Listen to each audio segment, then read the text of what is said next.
피조물로 사는 것이 믿음이다 라는 제목으로 사도행전 3장 12절 말씀 전합니다. 베드로가 이것을 보고 백성에게 말하되 이스라엘 사람들아 이 일을 왜 놀랍게 여기느냐? 우리 개인의 권능과 경건으로 이 사람을 걷게 한 것처럼 왜 우리를 주목하느냐?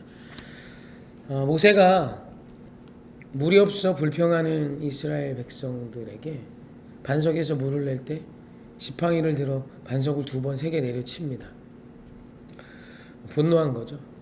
이스라엘 백성들이 물이 없음을 통해 물 없는 것만으로 불평한 것이 아니라 석류도 없어, 무화과도 없어, 물도 없어 라고 말하며 농사지을 땅도 없음을 말하며 계속 불만을 토로하고 모세를 위협하기까지 합니다. 이 일 앞에 하나님의 귀한 은혜 속에 있는 우리인데 출애굽 은혜를 주신 하나님이 우리를 먹이고 입히실 것임을 확신했던 모세가 분노해요. 그리고 노를 바라며 반석을 2번 내리칩니다. 이로 인해 모세가 가나안 땅에 들어가지 못했다라고 성경은 기록하죠. 그래서 이 말씀을 읽으면 잘 해석이 잘 안 됩니다. 그런데 신학자들 사이에서 모세가 반석을 2번 내리침으로 인해 가나안 땅에 들어가지 못한 이유가 스스로가 하나님이 되기를 자처했기 때문이라는 표현을 합니다. 이해가 잘 안 되죠. 하나님께서 물을 내셨습니다. 반석에서 물이 나오는 건 하나님이 하시는 거죠. 모세가 할 수 있는 게 결코 아니죠. 그런데 모세가 그 일 앞에 지팡이를 들고 하나님께서 물을 내심을 선포하며 물을 낸 것이 아니라 노를 바라며 분노하여 반석을 2번 내리칩니다. 그러자 반석이 쪼개지면서 그곳에서 물이 나와요. 그럼 이때 무슨 일이 일어납니까? 그렇죠. 하나님의 일하심이 모세가 일한 것으로 바뀌어요. 분노를 하면 사람은 내가 주목을 받고 나의 존재감이 높아짐을 느낍니다. 그래서 무시받지 않으려고 화를 내는 사람들이 꽤 있죠.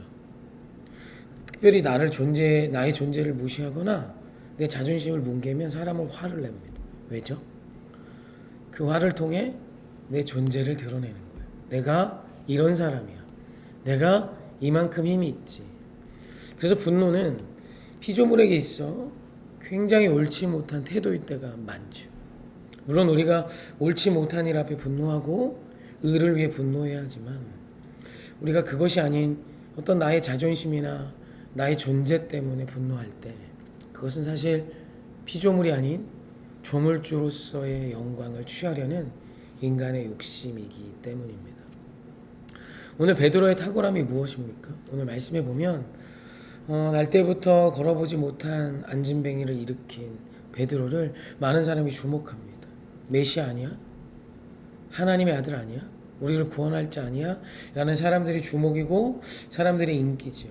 그런 그때 베드로가 그 높은 인기의 자리에서 주저함 없이 나는 피조물이야 를 선포하며 내려옵니다.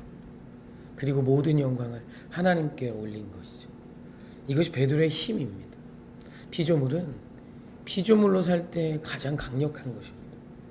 피조물이 조물주처럼 분노하고 어떤 내 자존심이나 나의 존재론이 나의 어떤 존재가 정말 하나님과 같이 귀함을 내 스스로 어필한다 해서 강력한 것이 아니라 피조물은 하나님을 하나님의 자리로 높여드리고 피조물이 피조물의 자리로 내려와 하나님의 영광을 나타낼 때 그때 가장 강력해지는 것이죠. 베드로의 사역이 강력했던 이유는 바로 여기에 있는 것입니다.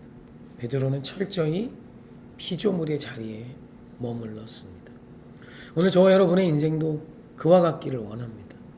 누군가의 하나님이 되고 싶고 사랑하는 누군가의 해결책이 되고 싶은 그 모든 어떤 나의 존재에 대한 어떤 교만으로부터 내려오셔서 피조물의 자리에서 하나님의 일하심을 구하고 하나님의 도우심을 인정하며 하나님의 은혜를 구하는 피조물의 삶을 사는 저와 여러분이 되셔서 베드로와 같은 큰 은혜를 누리는 능력의 사람이길 주님의 이름으로 부탁합니다.